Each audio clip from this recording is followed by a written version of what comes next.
Welcome to the Great Coaches Podcast. To me, being perfect is not about that scoreboard out there. This is a chance of a lifetime. When you can understand the person, you can then work towards a common goal. We are all on the same team. Know your role and do it to the best of your ability. Focus on the fundamentals. We've gone over time and time again. Your defense has got to be better. Leave no doubt tonight. Great moments are born from great opportunity. Hello and welcome to the Great Coaches Podcast. My name is Paul Barnett, and this week we continue our exploration of thriving teams, what makes them tick, and how you can move your team closer to becoming one with the great coach Shane Mcleod. Shane is a former New Zealand field hockey player and now coach. He transitioned into coaching while still playing and coached teams in Europe before becoming the Belgium Women's team coach in 2002. In 2007, he moved back to New Zealand and led the men's team at the 2008 and 2012 Olympics. He then headed back to Belgium, winning 2 national titles before becoming the men's national team coach in 2015. And he went on to take that team from a world ranking of 15 all the way to number 1. Along the way, they won silver at the 2016 Olympics, the 2017 and 2019 European Championships, and the 2019 and 2020 FIH Pro League. And then it was gold at the 2018 Men's Hockey World Cup and the 2020 Olympic Games. Shane is calm, thoughtful, and at the same time deeply inspiring. Some of the ideas from the interview that stood out for me were how the feedback he was given as a player, which was that the selectors thought he liked the idea of playing for New Zealand more than he actually wanted to play for New Zealand, went on to inform the way he now gives feedback to people so that he doesn't deter them from wanting to be better. The process he has in place to encourage athletes to develop their self-leadership, and the exercise he used to get the players themselves to select the team, and how he used this to identify the strengths of each individual and the players within the team who were the glue that kept everyone connected. And just before we go to the interview, today's podcast is brought to you by the Macquarie University Business School's MBA program. Designed to empower, challenge and transform, the Macquarie MBA gives you the business skills and knowledge you need to succeed in an evolving global economy. The program bridges the gap between theory and real-world application, bringing together world-leading professors, executives, and industry partners to teach you how business can be used for good. I have just started working with the team at Macquarie on some projects and can attest to the quality of the people and material. To find out more, search for Macquarie University Business School's MBA. And now, please enjoy our interview with Shane Mcleod. You're listening to the Great Coaches Podcast. Hello, Shane Mcleod, and welcome to the Great Coaches Podcast. Yeah, thanks. Thanks for the invitation. I'm looking forward to it. Looking forward to it as well, Shane. And I'm joined, of course, by my colleague, Professor Eric Knight from Macquarie Business School. How are you, Eric? I'm well, Paul. Very much looking forward to getting into this discussion today on all things teams and leadership. But Shane, as we always do, could we just start with a simple question? Where are you in the world and what have you been up to so far today? Yeah, so I'm in Spain at the moment. So we're in a preparation tournament, preparing for the qualifying tournament to go to the Paris Olympics. So we have 5 games here, and today we've finished off our 3rd game. Our first was against India. Second was against France, and today we played up against Spain, which was the local side. So we're just going through all those processes, getting selection in order and our game in order. But yeah, it's a great place to be at this time of the year. The weather's actually pretty good compared to the rest of Europe and so on. So we're enjoying it. We've had 3 wins, so that always makes the trip even nicer. It's a little late at night there, so we do appreciate you coming on to talk to us about all things field hockey. Shane, could I start by just Well, let's begin at the start. You were introduced to hockey through your aunt, and she was a manager of the national women's team back in New Zealand. So tell us a little bit about how that experience shaped you. Yeah, look, I think everyone gets introduced, or it's always a nice way to find out where that passion's come from and what's driven that passion. And probably I was lucky enough to be surrounded by someone that shared a very similar passion. And I'm not sure if I love the game because of the game itself or I grew to love it, but I certainly know that I love my auntie. And she used to take me down to hockey as a young fella. And the experience itself was spending time with someone and then falling in love with all of the things in and around the game, the people, the rituals, the camaraderie, the winning, the losing, all those type of things. I found really intriguing as a youngster, and that kind of triggered my passion for the game. And I guess in a way, it started to lay the path that I ended up following. I without really knowing it at an early stage, I started to be attracted to those things that in the end became the skill sets that I acquired to become coaching, one of the best field hockey teams in the world. But you don't know it at the time, and so that was my early introduction. So was it because of her that I loved the game? Probably, but it was certainly because of her that I spent so much time surrounded by the game. You played for representative teams and you did represent New Zealand, but the selectors gave you this feedback that they thought you liked the idea of playing for New Zealand more than you actually wanted to play for New Zealand, which I imagine was pretty hard feedback. But how did it go on to shape you when you became a leader? Yeah, well, that line's probably a bit. It stuck with me, but there's probably more of a backstory to it. Like I did always want to play for New Zealand, and I think the comment that was given to me after a misselection, it kind of shapes you, and I think it does one of two things. One, it builds a resolve that look, that's rubbish, and I really want to prove them wrong, and so on. Or the second, it pushes you in a different direction, and for me, it was kind of a little bit of so demotivating that I thought, look, I've given everything. I've tried everything. I've done everything, and it's not being recognised, and therefore, maybe it's not my calling. Maybe I need to be doing something else. And it kind of shifted me into the coaching field. But what it has done is it's made me very, very mindful of comments that you say as a coach.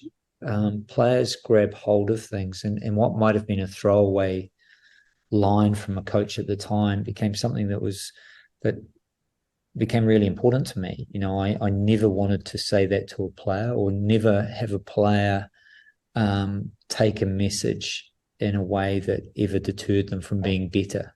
And I think that's one of the responsibilities that leaders have and coaches have. You have to be very careful that you don't crush players and their hopes. You have to be honest with them for sure, but the degree of tact and subtleness that you have to have is really important. Shane, building on that, I mean, you've said elsewhere that you've got a great love of working with people from different cultures, different places, different perspectives. Can you speak a little bit to your experience in what it takes to build connection with groups of people that are coming from diverse backgrounds? Yeah, well, look, I've been lucky to travel, and that's given me it's given me a glimpse into the variety and the different cultures that are built up, and the different value systems and that around the world. But probably the biggest diversity that you see is actually is not how do I describe this? It's more the makeup of individual people. Like if someone's an extrovert or an introvert, or if they're very agreeable, or those type of things actually is one of the biggest differences that you see in teams. And when I came to Belgium, one of the things that's incredibly interesting about the team that I've been working with is you have a French-speaking part of the country and you have a Flemish-speaking part of the country. And in the past, what had happened with coaches before me is that if he was a French-speaking coach, the French players, they would have an affinity with them. They'd feel very comfortable with them. And the Flemish-speaking, not so much. They'd feel a little bit like outsiders and so on. And vice versa. If it was a Dutch coach that spoke Flemish, the same thing would happen in reverse. And kind of, because I've been gifted with the ability to not speak either of those languages overly well, I sit in this place that can observe quite easily and to appreciate the differences in your players and promote those differences and that diversity is really important. It just makes the conversations you have so much richer.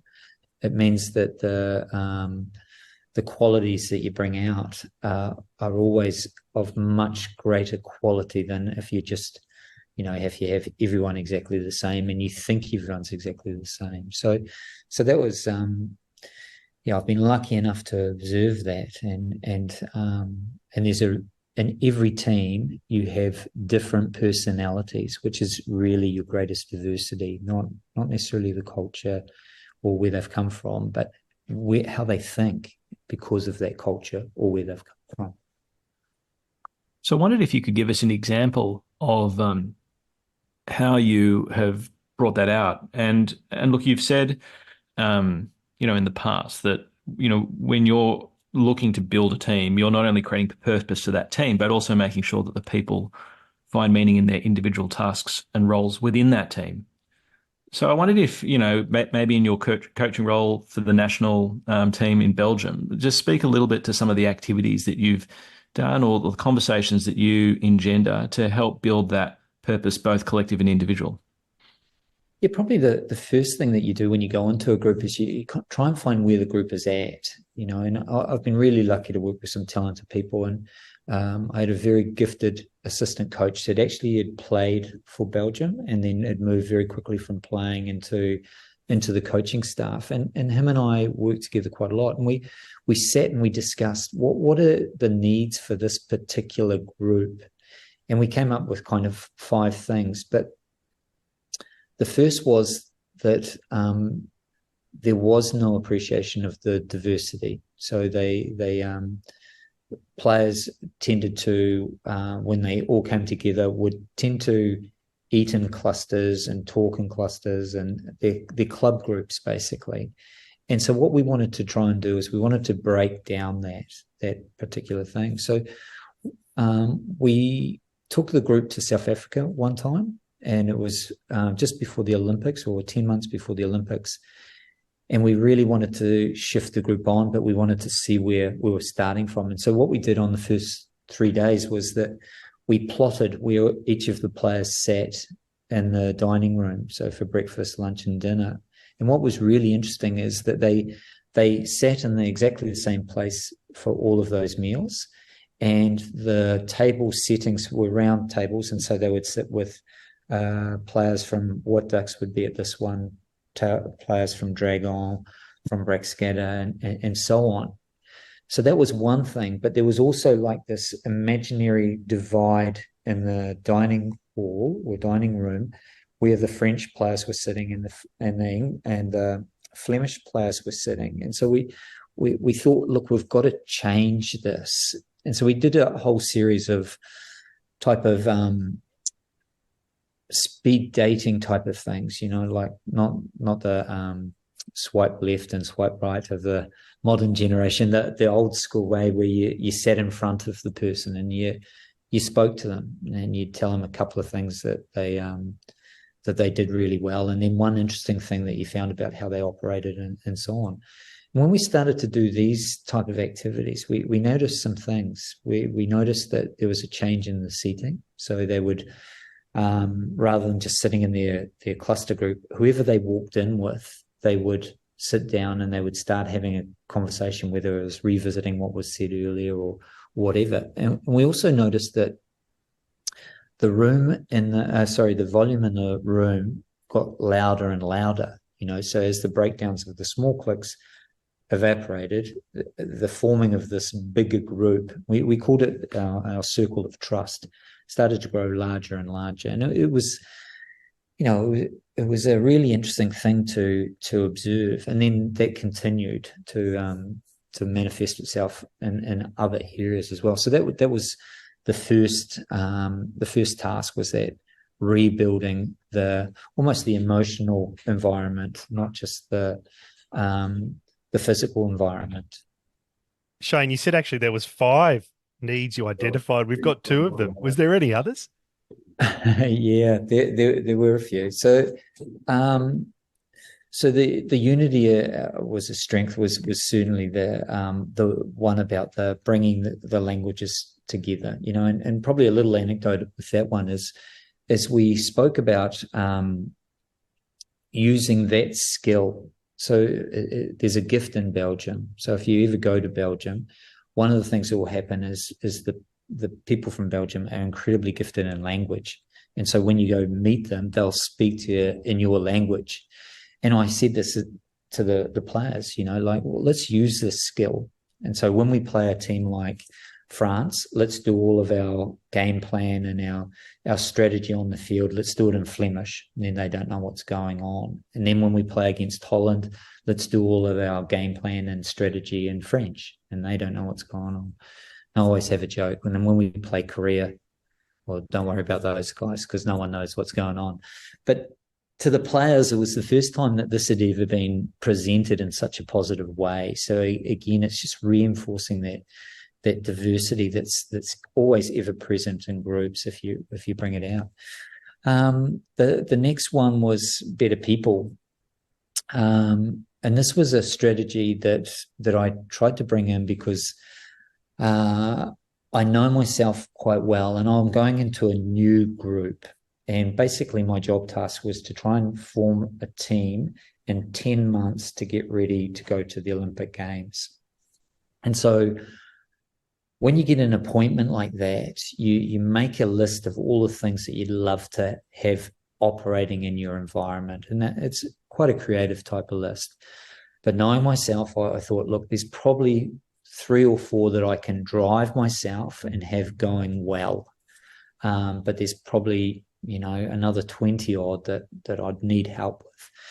So what I did was I gave or set the new group a homework task. And this homework task was to try and force a conversation, because I'm a big believer in communicating with the athletes and trying to get as much information out of them as possible. And so I set this really simple homework task. And the task was for them to tell me what their starting 11 players would be for the Olympics if we were going in 2 weeks' time. Who would they pick? And the only criteria we asked with that was that they had to put them in that team. And then we would ask, or I would ask, a series of questions. And it's a really nice way to get the athletes to talk openly about their strengths. So I'd ask them, look, why have you put yourself in this position? You've selected yourself, for example, as the centre mid. And they'd talk about their strengths. I'm good at this. This is how I think I can contribute to the team, and this is where I would play, and so on. And then I asked them a little bit about the players around them. So you've put this player here. Tell me, why do you connect well with him? Why is he important? How does he make you play better? And you get a really nice information list about other players and how they're going. And what's coupled with that is at the end of the homework task, when I've interviewed all of the players, there's probably about 4, maybe 5 players that appear on everyone's list. And it's, as a coach, that's great because you don't have to discuss them anymore. Those players are in, they're the glue, and they're the ones that you can rely on because everyone enjoys playing with them, and there's reasons for that.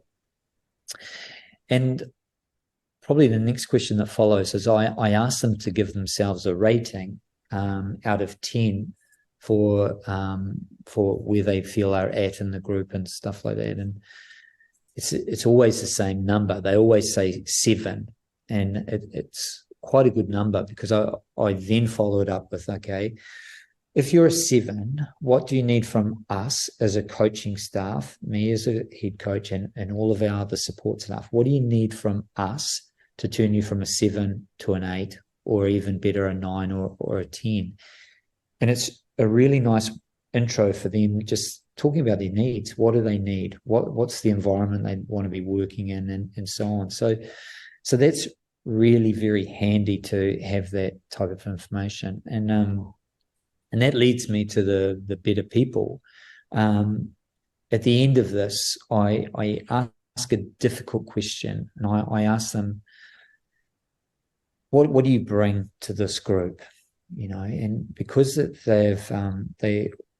a coach sitting in front of them, they often talk about the sport themselves. They talk, oh, look, I run hard or I train hard. And I stop them there and I say, oh, look, I've asked you the wrong way. What I mean is, if we didn't select you, why would this place not be as great a place to work in? What do you bring? What do you offer to our working environment? And it's a hard one for athletes to come up with straight away. So this is where my list comes in. I say, look, if you can't think of something where you're contributing to the team in some sort of way, making it a better place, then you can have something from my list. And I give them a couple of days. None of them want to have a look at my list, I think, because they all come back and they all got these ideas of little projects that they can do to help the environment and shift us on. And there was one that had an incredible effect, a ripple-on effect, and it illustrates that thing quite well. So there was a guy that was in the team and had been in the team for a while, but sat a little bit outside the main group. Like he was a super nice guy, but he thought about things differently, and therefore he certainly wasn't part of that main group. And he rings me quite late one evening. So it was about 11 o'clock at night, which is, even in Belgium and Europe, that's late. And he starts his conversation with, I'd like to have a small budget. And so I thought, okay, here we go. What's this all about?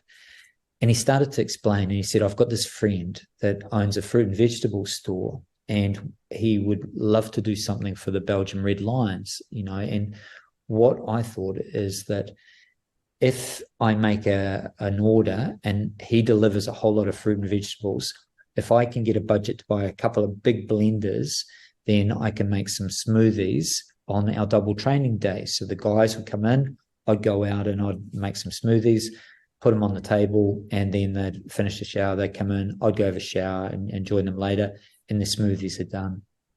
And I thought, wow, that's such it's a great idea, great concept. It's very giving and selfless and sharing. I quite like that. And so we watched this unfold, and each day there was a double training session. He was inundated with players saying, oh, wow, thank you so much. And it brought him much closer to the group. They talked about the recipes and all that type of thing. And if that's all it was really enough. But the profound thing that I recognized was that in making those smoothies, he had to go out the back and he would work with the catering staff in preparing his smoothies. And he got an insider's view into how incredibly proud the catering staff were of preparing food for the Belgium Red Lions. They looked at them in awe. And so he fed that information back to the players. And again, we watched, and what we watched was players that used to just leave their plates, their knives and fork, all their cutlery there, and they'd go off, play cards, or they'd go and have a sleep before the second training. We watched them change, and they went from being that person to picking up all their cutlery, taking it out the back, putting their plates in a certain area, putting their knives and forks in a different thing, and just trying to make the job as easy as possible for the catering staff. And in a day like that, when you observe that, you recognize that circle of trust that we were talking about just actually grows a little bit bigger. It starts to capture the people in and around it. And the catering staff very much felt as if they were part of the Olympic journey. When we won gold, they won gold. And it just was triggered by a very simple, kind act that grew and grew and grew. So I quite like sharing that story. It's very long, sorry, but it's a nice one just to understand that little things make massive changes somewhere along the line. It's a great story, Shane. Thank you for sharing it. I mean, it talks to just the power of selflessness. You're doing something every day for somebody else. And the other idea in there too, of course, is the power of mealtimes as a mechanism to build connection. So thank you for sharing. Shane, could I talk a little bit about your style? You've been very open about the fact that when you started as a coach, it was all about relaying information quickly to someone to help them. And then it shifted, and you describe it as, helping people discover answers for themselves. That was those are your words to describe the shift. The evidence in the power of that shift is in of course, the medals and the championships the team has won. But could I look at it from a different angle and just ask, did your shift as a coach, as the team leader, did that have any impact on the way people started to feel a sense of belonging within the team? Yeah, a big part. Like the story or my coaching journey has a bit of a bump in the road, to be honest. Well, actually a fork in the road and then a bump in the road. So what I mean by that is when I first got an international gig, so how it came about was that I was an assistant coach that had come back from Europe to New Zealand to work with what I perceived as going to be my mentor over the next few years, trying to shape my career and get ready to take over a team. Very quickly, like within 6 months, he moved from the men's program to the women's program. He tells me it wasn't because of me, but it was very soon after I arrived. And what also coincided with that was there wasn't a great interest for other coaches to come in and take the team. So there was a series coming up in January in New Zealand. Holland were coming out. So Holland were the best team in the world at the time, or certainly one or two. And there was no one to lead the program. So what New Zealand Hockey did, they said, oh, look, Shane, can you step in and can you take the team for this particular series? And I said, sure. Look, I've got nothing to lose. This is the best team in the world. But I'm going to need help. And so what I did was I got all of the players to rally around, and I said, look, come on, let's design something that we're really proud of and that we can do together. And I was incredibly inclusive in what we did. And we came up with a very, very good game plan, a very basic game plan, but everyone built it, And so my first game in charge, we won. We beat Holland. And I'm not going to tell people that they were jet lagged or that they were quite fresh off the plane. All those things might have been in case, but we won. And that gave us some confidence. And we went on to have quite a lot of success all through 2006. And we qualified for the Olympics 2007, which is not a given for New Zealand, and went to Beijing. And everything was going pretty well. We were playing good hockey, and how I was doing my job, I was quite proud of. Then after Beijing, I had a chance to reflect on things, and I thought, look, no one else is going to take this. I love what I'm doing, but I'm going to have to do it better. And my thinking of that, what happened is I went from being very collaborative. I went very much into looking into the computer and studying and doing a whole lot of tactical awareness stuff. And because of that, I think I learned how to beat every team in the world. The problem that I had was that I had moved away from my players group, and I lacked the ability to bring them with me. And so somewhere between 2008 and 2012, you never know the day it happens, but you never know the time it happens. But there was a shift, and I didn't have that same connection with the players. And we had a devastating result in 2012 with the New Zealand men's team. We finished 9th out of 12 teams at the Olympics, which if you're 9th or around there, you're okay with. But I actually thought we had a much better team. And so that was my bump. And it was a kind of a come to Jesus moment with myself. Look, I've got to do things differently. If I want to make a career in this, then I have to go back and do what I used to do, bring players with me and get them to create with me. And so that's kind of shaped my philosophy. And now if I see young coaches or any coach going in that direction, I just really say, hey, be careful, stay with your group, and the computer stuff is fine, but you're better off knowing your team than knowing a game plan, And so, yeah, that was quite a big shift. So building on that, Shane, and taking you then to your Belgium days, you've said that what you achieved in building the culture in that team has been a key driver of success. Can you say something about how you think about and define culture and what you see to be the key building blocks for a thriving culture? Yeah, I think there's a few parts to it. Like it's a bit mysterious, like if anyone can paint a perfect picture of what culture looks like, I'd love to buy that and hang it on the wall, because it's so varied and it means different things to different people. But what I try a process, like I think you build culture largely through trust and experiences, and quite a bit of it depends on a time frame. So for example, if the three of us, all of a sudden we were in the same room and we charged out the room and we said, we're going to jump out of a plane together, and because it's weird, because there's an element of, well, no, we're not going to do that, we're going to do it. That type of experience, if we shared that together, would bond us for life. We would, whenever we'd run into each other or we'd hear from each other, we'd be triggered by this thing that we've done together.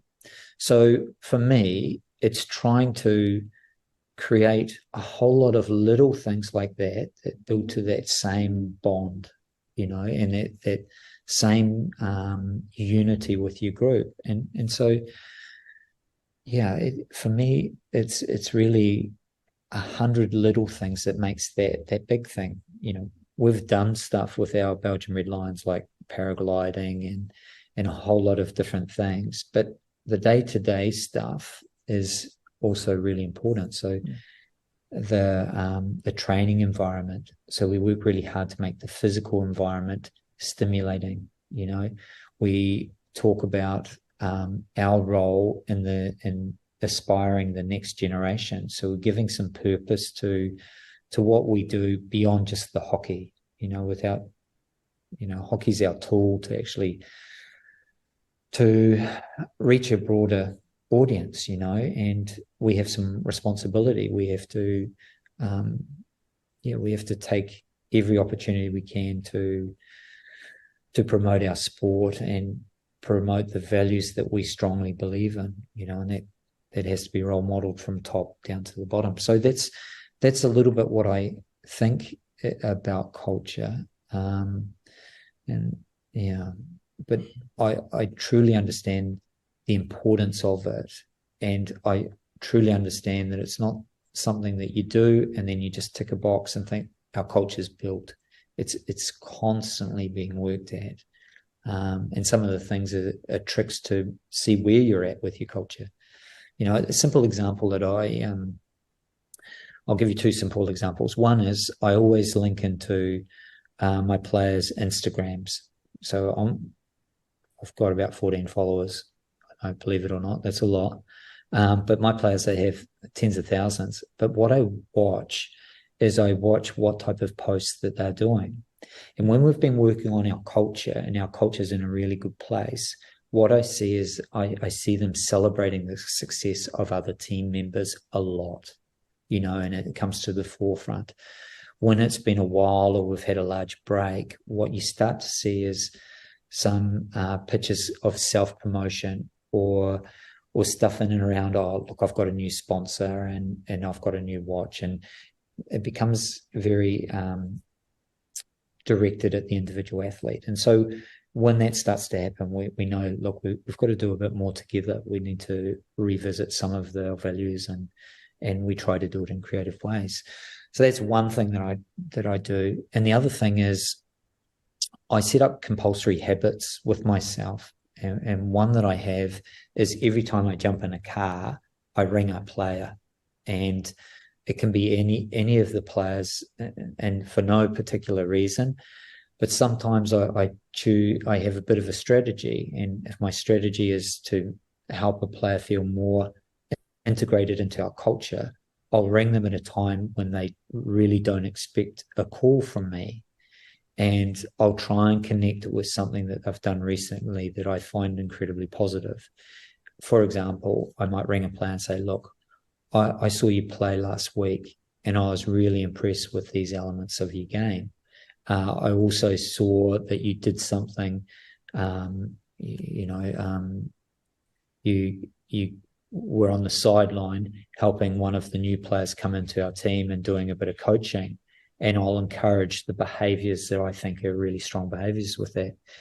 And if you flip it around, a player that receives a coach from me, a call from the head coach, there's often that's nervous or I've done something wrong. And what I will often try and do is, no, you've done something right, and make sure that we have a lot of big conversations along the way, so that if there is a tough conversation at the end, there's a balance. They don't get scared anymore of me calling them and asking them if they want to go for a coffee and discuss how they're getting on. So those are a couple of culture things just to keep it working. Shane, you've been leading Belgium since 2015, which in coaching terms is, well, I guess it's like 100 years, really. It's a long time. What impact do you think stability and leadership has on teams? Oh, it's immense. Like when I came in, I was the 5th coach in 4 years. And I put, when I came in, we were lucky. I'm not going to say we're lucky to get results, but we went pretty quickly to number 1 in the world. And that came through a few things. And stability of coaching was very much part of that, And I think when you're building a group of or a team of people, there are some things that need to change and freshen up. Even when a coach has been in there for a number of years, the coach changes and evolves as well. Like when I first took on the team, the expectation of the team was certainly not so high. And because we were operating number 5, number 6, number 7 in the world, you always said someone to chase, or someone to hunt. There was always someone above you. And then something happened, by the time 2018 came around, we were silver in Rio and we won the gold medal in the World Cup in 2018. And all of a sudden we went from hunting to being hunted.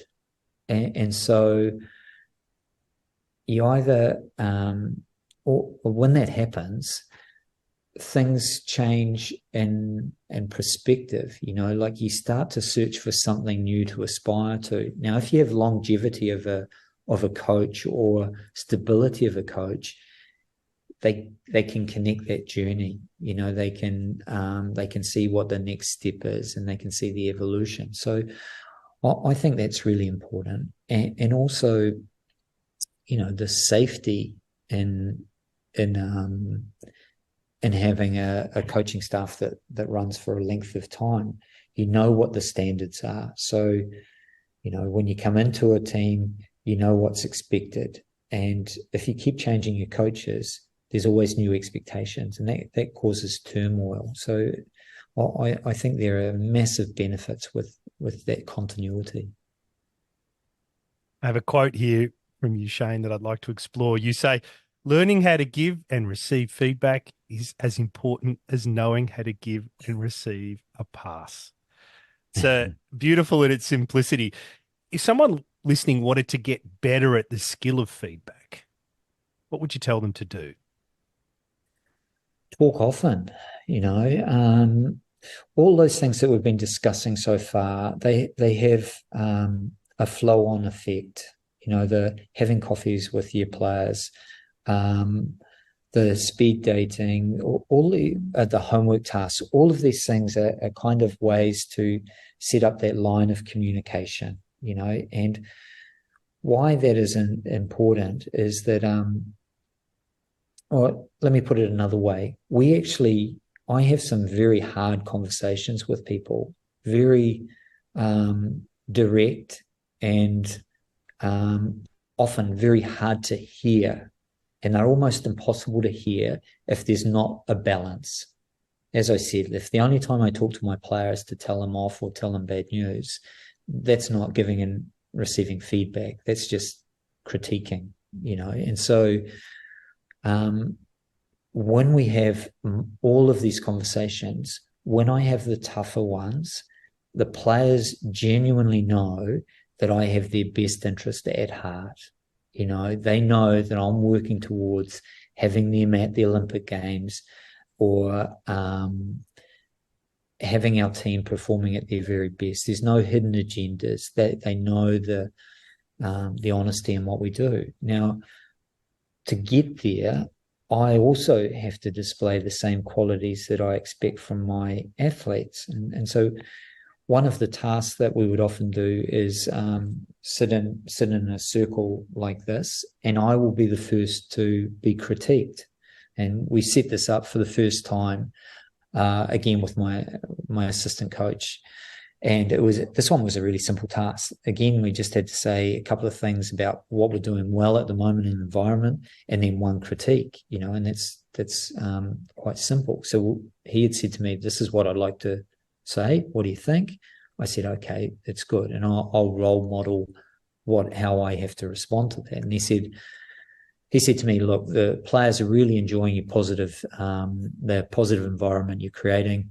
The training sessions have picked up immensely, and the quality in the trainings are going really well. But there is an area that you're doing that causes some concern.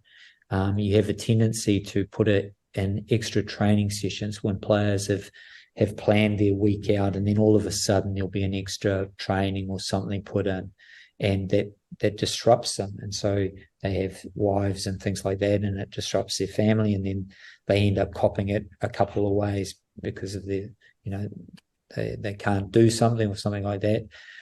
And if you could do something to amend that would be really good." So my role as a listener was really simple. Thank you for your feedback.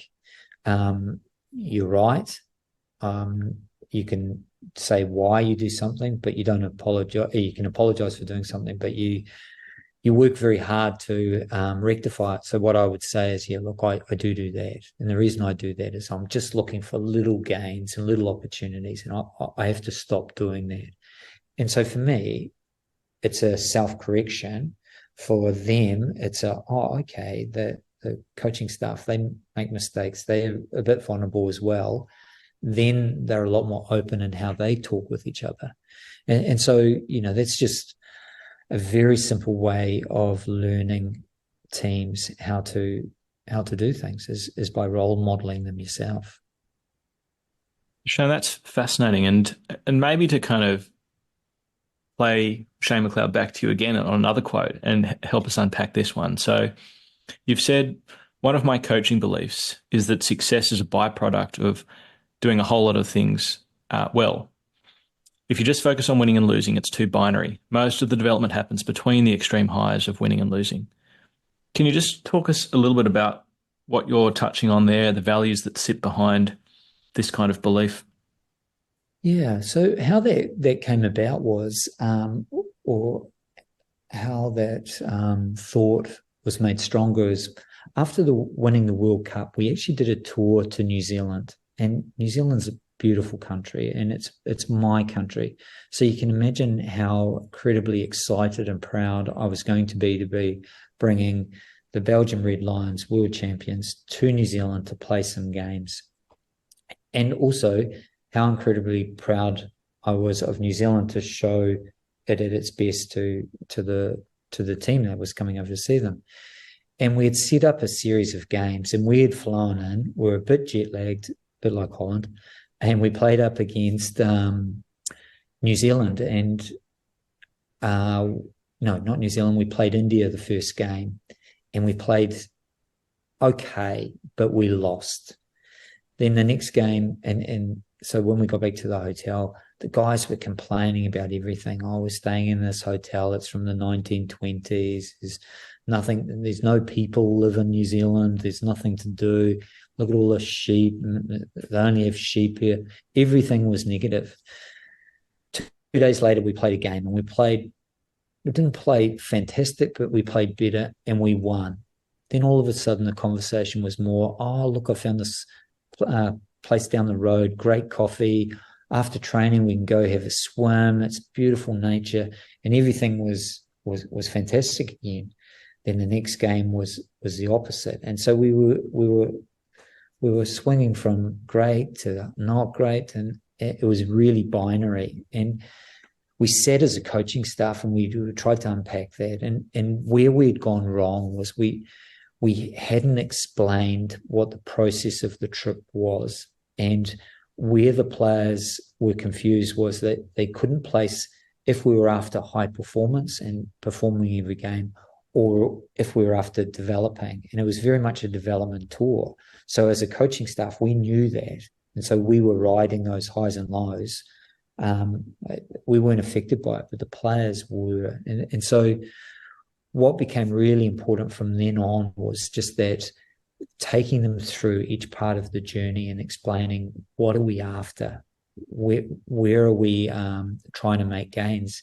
And what we noticed that was really valuable was the longer we were able to keep our team in development zone, the higher they were able to peak in the performance zone. So rather than this up-down type of response, we actually got this development, performance type of thing, and so that's kind of what reinforced that belief, And can you say something about one of the techniques I think you've used, 3D Playbook, to help teams bring their values to life? Can you just talk a little bit about this one? Yeah, so how this came about was, we often stay in a hotel, and we'd be sitting in a meeting room very similar to this meeting room. And because hockey can't buy the whole hotel and just have one team to stay there, you're often staying there with a whole lot of other teams, the team from Germany and Holland and things like that. And you will follow them into the meeting room. So one of the things that's happened is that in the past, I've found an Australian playbook. I've found a Dutch playbook, a German playbook, and a Welsh playbook. But you don't have to worry about Wales. They're not up to too much. I told that joke in a presentation one time. At the end of the presentation, this Welsh lady came up and introduced herself, saying she was from Wales. So I have to be very careful for listeners from Wales.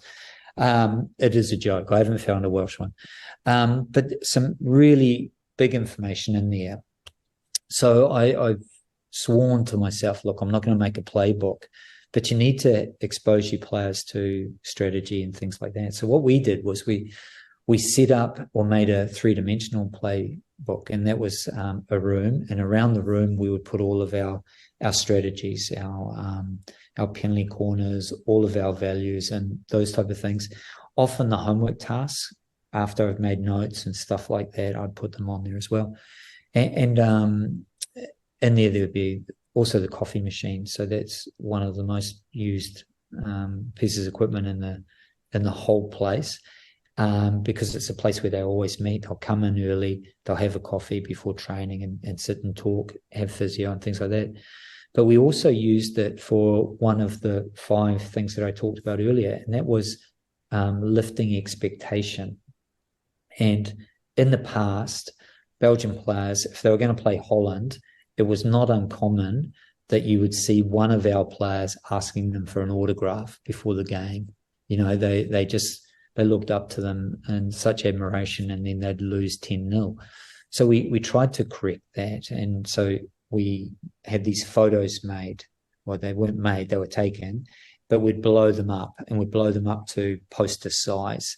And they were posters of the Belgian players succeeding against Australia, Germany, and Holland. And they were surrounded, they surrounded the walls. And so every day that we had training, the players would come in, they could see what everyone's working on, they could see our strategy, but they also had this impression that we are dominating those countries, and that visual stimulus was incredible. And so amazing that, there's a photo of Belgium playing against Holland. That's one of my favorite photos. And there's this cluster of players coming together in this circle that's incredibly tight, and it's taken within 10 seconds of the final whistle in the semi-final in Rio, and it's all of the Belgian players, every player that was on the field, plus all of the players that were subbing. Everyone ran to this point. And why I love it, it's so symbolic of what we would say the circle of trust is. But the second thing that's really amazing about that picture, or why it's special, is that was the first time Belgium had ever beaten Holland, and not in 10 years or 20 years, in the entire history of hockey, field hockey. But on the morning before that game, Belgium wanted to play them. And what we put that down to is that subliminal messaging every day that, you're better, you've got these guys. And and it was fantastic to see the confidence in which they went into that game because of what we had set up. Shane, I've heard you talk about your coaching philosophy, which you summarize as, quote, the personal development, well-being and enjoyment of athletes and teams, end quote. And it's the first part of that I wanted to explore with you, personal development. And I'm wondering if you could share the routines that you have to help your athletes learn and develop. Yeah, so we work on a bit of a premise, and we did a study, and the study was kind of how many hours can we control? So how long are they in our weekly program? And it's such a small amount, it's 20% of their total week we have contact with them. And that's high for an international program. We know that. So what we try to do is we try to provide the very best that we can in that 20%. But there's an acknowledgement that it's the 80% that we can get the biggest benefits. And so we work very hard to make the athlete the center of their development. And we try and present them the tools to try and for them to not coach themselves, but to drive what they need. And so when a new athlete comes into our program, we've set up kind of like 3 generations. We have the statesmen that have been to 2 or 3 Olympics now. We have those that have been to 1, and then we have new players that come in. And it's kind of like a conveyor belt. And each of those groups have to bring the next lot on, and they take a lot of pride in how they do that. So what we do as a coaching staff is we have to try and get an athlete to have some understanding of what they need and what firstly gets them into a performance state. And that can be as simple as, do you perform better if you eat rice or pasta in a pre-game meal? Do you play well if you have an evening game, if you have an afternoon sleep, or are you better to stay right through? All those type of things athletes need to become aware of, and they need to start building up routines. And if you have a good nutritional routine, if you have a good sleep routine, if you have a good game preparation type of thing and knowledge about that, then you start leading that and you start providing that for yourself. And so that's a big part of our endeavor, is to enable athletes to take charge, and then we become a resource rather than us pulling them along. They pull us along, and we try and keep up and provide everything they need and behind. And so we've found it a really positive way to do it. And probably when players come in, we've tested how long their readiness for international hockey is, and we've got it down to between 16 and 18 months from a newbie coming into being able to represent the country on a regular basis. And that's really impressive. And that's, in big part, is that 80-20 type of rule, working very hard that they do a great job in that 20 and that 80%. Shane, I know it's getting late over there in Spain, so maybe just one last question, if I could. You talk about the power of telling the story of growth as it's happening rather than after it's happened. It's an interesting idea, and I'm wondering if you could just tell us a little bit more about this idea and how it's experienced by the team. Yeah, I like telling stories with the players, and partly because I think it covers off so many things. So it lets the players have a glimpse into who you are and what you believe and your little world, and maybe I'm a bit too sharing with that, but I think it's important. I think that's part of that vulnerability, and that getting them to understand a little bit of what it brings to me to be involved with the group, And so I often will tell a story. The story is designed to connect them, to bring everyone to the same type of place.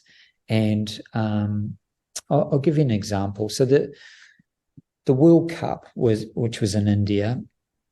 Leading into that, we'd won silver in Rio, but we hadn't won anything. And there's an immense amount of pressure when you haven't won something, but it's just around the corner. Everyone's expecting it, and that doesn't always help. Often that can hinder. And so we were in India, and India is a fantastic place for hockey. We would drive to the hockey ground, which was it looked like a temple lit up all at night, and it's golden in color and things like that. And we'd drive there. And when we got there, I was always first off the bus, and I would jump off, and they had this corridor, and you walk through this corridor, and on the side there's a whole lot of pictures of past winners and all of the highlights of previous World Cups and things like that. And I walked through there, and I loved it. It was really interesting. And then at the bottom there was this kind of the square and a question mark, and I looked down at that, looked at the ground, looked down at that, and as I walked on, I had this feeling or this thing come into my mind: could this be us? Could that question mark be our next picture, or could we be the picture in the question mark? And I thought, that's a weird thing to feel and stuff. And then I watched the other players come back. And when you're watching a group of players in twos and threes, they're laughing and a lot of chatter and a lot of fun. And they were watching the same pictures, and then they saw the same square that I saw. And when they saw it, they fell silent, and they would walk past me and into the changing room, and there'd be a silence and a focus as they went until I joined them. And so I thought, wow, this is something that bonds us. We all have this feeling, and if we can collectively put it together, it's going to be useful. And so I told them actually three stories on the day that we played the World Cup, and they were short stories. The first was about my wife bringing our middle child to the creche for when I was in India. And each night she'd ring up and say, I'd ring, and or either of us would ring and say, how'd it go today? Yeah, I took Emma to the creche, and she cried. And I was thinking, well, I'm quite glad I'm in India, because otherwise I'd be taking her. And that happened Monday, Tuesday, Wednesday, and Thursday. But on Friday, when I spoke, I said, how'd it go today? And she said, no, Emma didn't cry. but I cried. And I told that to the players, and I said that, it's kind of like us. You need it. You used to need us all the time, but you don't need us so much anymore. When you go out on the field, you've got this. You know what to do. You know what's expected. All of the behavioural things. You're going to be fine. Good luck and enjoy it.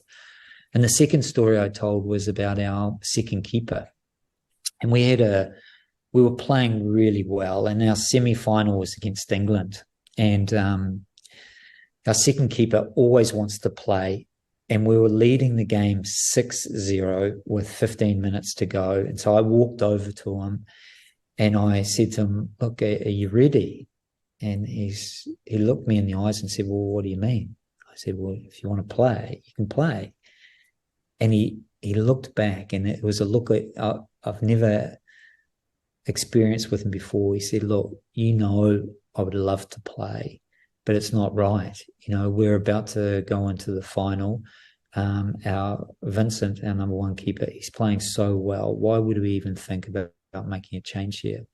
And so I shared that with the group, because I thought, look, there's no better symbolic way of representing, putting the team's values in front of his own personal values. And I thought the team should understand that, because they're not only carrying what they're doing on the field, they're carrying other people, and he was certainly one of them. And the last story I told them was the story of Slumdog Millionaire, and it's a fantastic movie. You should see it if you haven't seen it. But the premise of it is the journey of a young boy going through the slums, and he gets on this game show, and he knows, because of weird turns his life's taken, he knows all of the questions except for the very last one. But he knows, because everything he's done has led him to that point, whatever letter he says, it's going to be right. And again, I said, it's a bit like us. Everything that we've done has led us to this point. We don't know the result yet, but we all know that we're going to win. And now we just have to make sure the stars are aligned and we go out and experience it. And we finished that game 0-0, but our guys were kind of cheering. They kind of knew that we were going to win the shootout, and what the stories had done, it had brought us together, but it had taken away that worry. It had been more an excitement about what we were going to do. So, I think there's some power in those type of things. Shane, it's been an absolute masterclass this evening. It's so exciting listening to you, and you have such a wonderful, quiet, understated but motivating manner. And I thank you so much for agreeing to spend an hour with us and sharing the story of your journey and the journey of your team. It's a pleasure. I enjoyed it. You're listening to the Great Coaches Podcast. Eric, that was a fantastic interview with Shane. What were some of the things that stood out for you? Yeah, it was fascinating. I mean, I was sitting there thinking about something which obviously you cleared onto, Paul, which was those dining room routines. Because it just reminds me, and there's actually a whole bunch of research on this. A bunch of research at Cambridge University went and studied the dining rooms of Cambridge University colleges. And what they worked out is that you could see in the way in which those dining rooms were run and the routines around meal service, the historical legacy of the British class system. And, the implication of that research is that the bigger concepts and ideas can be seen in the small practices and the everyday actions, which is exactly what Shane was talking about, that it seems really mundane, but actually it speaks to something much bigger, putting the team first, service culture, pride in the, in the jersey and in playing for Belgium. And I think you can't underestimate the power of routines as symbols for something that's much larger, which I thought came through really strongly in what Shane was talking about. I think there's this idea in there too, isn't there, of selflessness. He gave a couple of stories that just illustrated the way that had come to life. There was the story, of course, of the smoothies, and that great story he shares at the end there about the reserve goalkeeper. Yeah, absolutely. And, if I think about, some other things that stood out for me, we talked about stability, and obviously stability and routines are connected because in a way, if you can get to a routine and you make that routine stable, it frees up your emotional capacity and your responsiveness to all the other things that are unexpected. And I think Ben, Darwin, and a couple of others have talked about this, but stability I think is a vital, and routines are a vital element of team performance because people need a certain level of predictability in order to feel comfortable, to feel safe, and that is a base for higher performance. I love the idea he had in there too about shared experiences versus, and this is my parentheses, team building. He sort of drilled into this fact that we're going to do things as a team and it'll be an experience that we'll talk about later. And I just reflected on that, and it seemed much more powerful and team affirming than just going whitewater rafting or, going off site and making pizzas together, which is quite often what a lot of people listening will have done with their own teams. Yeah, absolutely. And again, look, the sort of research from me comes together with concepts that we have around, what they call in literature sense making, individual sense making and collective sense making. But the guts of it is that, stories are really powerful. And if that story is not just the story that one person tells, but multiple people share, it becomes part of an oral tradition, then it's much more binding, much more connecting between the various people who were participants in that story, who did it together and can relive that experience. It's like going back and watching a movie again and again. It gets you into a particular place, and it's a story that we remember and we can all relate to. Maybe just one final idea to talk to you about was this in Shane's language. He talked about compulsory habits, which I hadn't heard before, and I found that interesting. Yeah. I suppose it goes back a little bit to routines and how to kind of bring into your everyday habits or into your everyday actions the values and the beliefs that you want to live by at a high level. I think it's a very mindful way of thinking about leadership, and certainly one of the things that I think underpins some of what Shane was talking about, but you could make more explicit, is the extent to which, and this is part of the journey he talked about in his own coaching style, the transition from just thinking about the numbers and the analytics to thinking about the emotions and the sense of, and the feelings that the team wants to embody. So that it's not just about the plays, but it's also about the players and the relationship they have with each other and their sense of trust, their sense of belief. That, in a way, I think comes through very strongly in the sorts of exercises, activities, mindsets that Shane's trying to cultivate in his teams. Eric, another good interview as we continue our exploration of thriving teams. I look forward to doing it all again with you next week. Yeah, let's chat about the next one. Thanks, Eric.